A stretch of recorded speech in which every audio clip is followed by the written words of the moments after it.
Parlons de la façon dont une voiture électrique pourrait se recharger comme par magie pendant qu'elle roule ou, plus important encore, pendant qu'elle se conduit elle-même. Vous serez peut-être surpris d'apprendre que la recharge sans fil des véhicules électriques est désormais une réalité. Il ne nous reste plus qu'à trouver comment appliquer cette avancée à l'électrification de notre système de transport, puisqu'elle est déjà là. Et ce n'est pas simplement un article de luxe dont nous parlons. Mais avant de commencer cette vidéo, n'oubliez pas de vous abonner à la chaîne et d'activer toutes les notifications pour ne rien rater des dernières actualités de Tesla. C'est parti. Cela va au-delà du principe fondamental de pouvoir laisser son automobile dans son garage sans être branché. C'est ainsi que les robotaxis deviennent une réalité. C'est ainsi que les bus électriques, les camionnettes de livraison et les semi-remorques verront le jour, car nous sommes conscients que la création de batteries plus grandes a ses limites. Lorsque nous augmentons trop l'échelle, nous nous heurtons à la loi des rendements décroissants. La solution à ce problème est une charge de maintien qui provient directement de la route et qui est appliquée à la voiture de façon régulière, ou du moins assez souvent. La recharge sans fil est une technologie qui peut permettre d'avoir un camion Tesla sur chaque autoroute et une cabine robotisée Tesla dans chaque rue. La première chose à comprendre et la plus cruciale est que nous ne faisons pas référence au même processus que celui utilisé pour charger votre téléphone et votre smartwatch lorsque nous parlons de la recharge sans fil de génération actuelle pour les SVE. L'induction électromagnétique est le terme utilisé pour décrire la recharge sans fil à laquelle nous sommes habitués. En outre, cette technique nécessite un alignement extrêmement précis entre le smartphone et le socle de charge, comme le savent tous ceux qui ont déjà eu un conflit avec un socle de charge sans fil. De plus, elle nécessite d'être assez proche.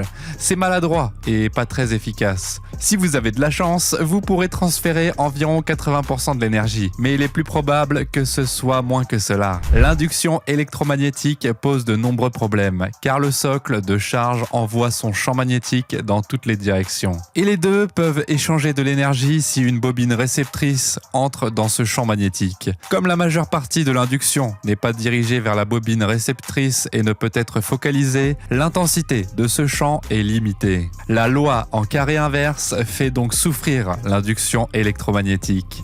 En substance, cela signifie que l'énergie diminue rapidement avec la distance. Cependant, comme les voitures sont plus hautes que le sol, ce n'est pas vrai. Il faudrait que la voiture s'insère parfaitement dans une station d'accueil dont la connexion est plus élevée. Grâce à la charge par résonance magnétique, nous pouvons corriger cela. Avec cette méthode, le pad et le récepteur sont réglés pour vibrer à une fréquence très spécifique. Et grâce à cette résonance spécifique, l'énergie peut se déplacer plus rapidement en agissant comme un tunnel. L'efficacité de charge de la résonance magnétique est la même que celle d'une connexion câblée. Elle est efficace à environ 92% pour transférer l'énergie du réseau à la voiture. Cela représente une puissance de charge d'environ 11 kW pour les systèmes de recharge domestique de la génération actuelle, soit à peu près la même puissance qu'une unité murale Tesla. Wetricity est le fer de lance du développement de cette technologie. L'entreprise propose un récepteur et une borne de recharge prête à l'emploi qui peuvent être ajoutées à presque toutes les voitures électriques. La taille de l'appareil embarqué est comparable à celle d'une boîte de pizza. L'entreprise affirme que le prix est à peu près le même que celui d'un système de recharge ordinaire pour une voiture électrique et qu'il faudra débourser plus de $2000 pour installer la borne de recharge à domicile. Qu'est-ce qui est en plus ? La transmission d'énergie dans une certaine direction soutient ce système. Par conséquent, non seulement le réseau peut fournir sans fil de l'électricité à l'automobile, mais l'automobile peut également faire de même pour la maison ou le réseau. Étant donné que tout cela a été dit par Nikola Tesla, la personne réelle, c'est très pertinent pour un canal Tesla. Sa bobine Tesla est un circuit transformateur électrique résonnant qui porte son nom. Elles sont réputées pour leur capacité à conduire l'électricité via l'air. Les bobines Tesla fonctionnent de manière beaucoup plus spectaculaire en raison des éclairs et d'autres caractéristiques. Avec la résonance magnétique actuelle, cela ne se produira pas. En fait, une table de cuisson à induction serait la comparaison générale la plus appropriée pour cela. Grâce à l'utilisation d'un champ magnétique, l'énergie est transférée directement de la plaque à la casserole en métal. La recharge sans fil des véhicules électriques est tout aussi sûre qu'une table de cuisson à induction. Elle ne produit rien de tel, y compris des radiations. Si un objet autre qu'une automobile s'approche trop près de la bobine, elle peut tout simplement s'éteindre automatiquement. Il est facile de voir comment cette technologie pourrait être très utile pour une flotte de voitures à conduite autonome, comme les réseaux de robotaxis de Tesla. Ces automobiles perdent en productivité et en efficacité dès qu'elles sont hors de la route et connectées à un fil. C'est la période pendant laquelle l'automobile ne produit aucun revenu et ne sert à rien.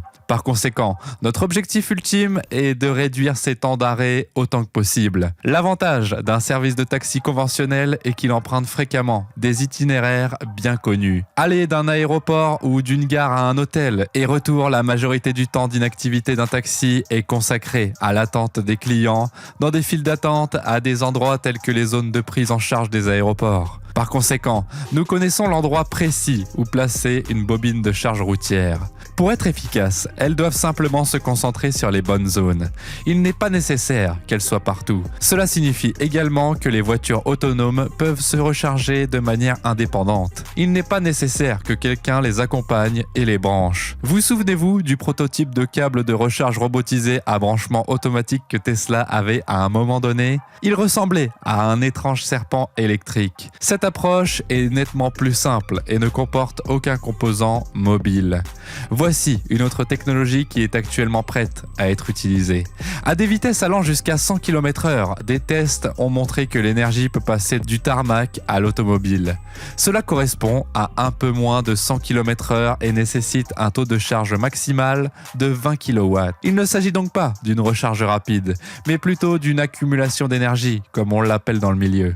Il suffit de quelques courtes sessions de recharge sans fil réparties dans la journée pour augmenter considérablement l'autonomie d'une voiture électrique et lui permettre de rouler plus longtemps. Bien entendu, la recharge complète la nuit, lorsque la demande de service est moindre, a un impact beaucoup plus faible sur la productivité. À terme, l'automobile n'aurait jamais besoin de s'arrêter pour autre chose que le nettoyage intérieur. Pour les véhicules commerciaux, comme les camions Tesla, la recharge sans fil à haute puissance est déjà en cours de développement. Afin de soutenir le Tesla Semi, une entreprise du nom de Wave pense qu'il est possible de porter la recharge sans fil à 500 kW, voire 1 MW. Wave a déjà construit une station d'essai à Salt Lake City où les bus électriques peuvent être rechargés sans fil. Et voilà la réponse concluante à la question de l'autonomie de 800 km pour le camion électrique. Il est étonnant qu'une voiture électrique de cette taille puisse avoir une telle puissance de transport. Cependant, on est encore loin des 3200 km ou plus qu'un camion ordinaire peut parcourir avec un seul réservoir de carburant. Les fans de Tesla vont apprécier le point suivant. Nous adorons le concept de centrale électrique virtuelle décentralisée de Tesla pour ses batteries domestiques de type mur d'alimentation. Le bloc batterie de votre véhicule électrique fait office de réserve d'énergie à domicile et ces batteries contiennent souvent 5 fois plus qu'un mur d'alimentation. Le fait que l'onduleur de Tesla ne soit pas bidirectionnel est le principal problème. Vous ne pouvez donc pas utiliser cette énergie pour éclairer votre maison ou celle d'autres personnes. Cependant, ces technologies sans fil modernes permettent une transmission bidirectionnelle de l'énergie. En cas de panne courant, votre propre véhicule pourrait alimenter votre maison. De plus, il n'aurait même pas besoin d'être branché, car vous auriez toujours une source d'énergie de secours tant qu'il serait garé dans l'allée. Car on ne peut jamais prévoir quand une urgence surviendra. La plupart des gens, j'en suis sûr, ne gardent pas toujours leur voiture branchée. Mais cela nous a également fait réfléchir à la façon dont des flottes plus importantes de ces robotaxis stationnés sur des bornes de recharge sans fil pourraient, en cas d'urgence, servir de centrales électriques décentralisées. Jusqu'à présent, 2 tempêtes catastrophiques ont frappé certaines régions au cours de l'année aux États-Unis, la seconde frappant la côte du golfe de Floride et la première la côte est du Canada. Ces phénomènes ont entraîné une série de problèmes qui se sont produits en même temps. Mais le fait de ne pas avoir accès à l'énergie est l'un des problèmes les plus importants et les plus durables. Même s'il est évident que les robotaxis ne peuvent pas réparer les lignes électriques tombées en panne, ils peuvent réduire considérablement la demande de générateurs à combustible fossile. Ces robotaxis peuvent être utilisés pour transporter les gens vers les hôpitaux, les centres communautaires et les casernes de pompiers. Tant que le parking est équipé de serpentins, l'installation pourrait être alimentée par quelques véhicules électriques seulement. Lucid affirme que l'onduleur bidirectionnel dans l'air permettra à la voiture de donner à une maison typique suffisamment d'énergie pour 5 jours. Il y a donc beaucoup de possibilités pour cela, et la technologie a beaucoup de potentiel pour le bien. Pourtant, nous n'avons connaissance d'aucun projet de Tesla ou d'un autre fabricant de véhicules électriques d'adopter rapidement la recharge sans fil. Pour autant que nous le sachions, le Hyundai Genesis G760 est le premier véhicule électrique de série à disposer de capacités sans fil dès l'usine. Ce modèle particulier est exclusif à la Corée du Sud. Il est donc encore très tôt dans le processus. L'une des BMW série 5 est équipée de la recharge sans fil, mais comme il s'agit d'un véhicule hybride et non d'un véhicule entièrement électrique, qui s'en soucie? À mon avis, Tesla devrait se concentrer beaucoup plus sur la correction de son logiciel de conduite autonome que sur les solutions de recharge sans fil en général. Avant que le système ne devienne réellement utile, la DSE doit d'abord arriver. Parce que le sans-fil semble être une caractéristique de luxe inutile pour un système de recharge à domicile, vous savez, il suffit d'utiliser la prise de courant. Cependant, cette technologie a beaucoup à offrir pour les applications commerciales comme les robotaxis et les véhicules commerciaux à grande échelle, et c'est là qu'elle pourrait vraiment changer la donne de l'électrification. Et vous, qu'en pensez-vous? Dites-le nous dans l'espace des commentaires. Quoi qu'il en soit, merci d'avoir visionné cette vidéo et n'oubliez pas de vous abonner et d'activer toutes les notifications pour ne rien rater des dernières actualités de Tesla.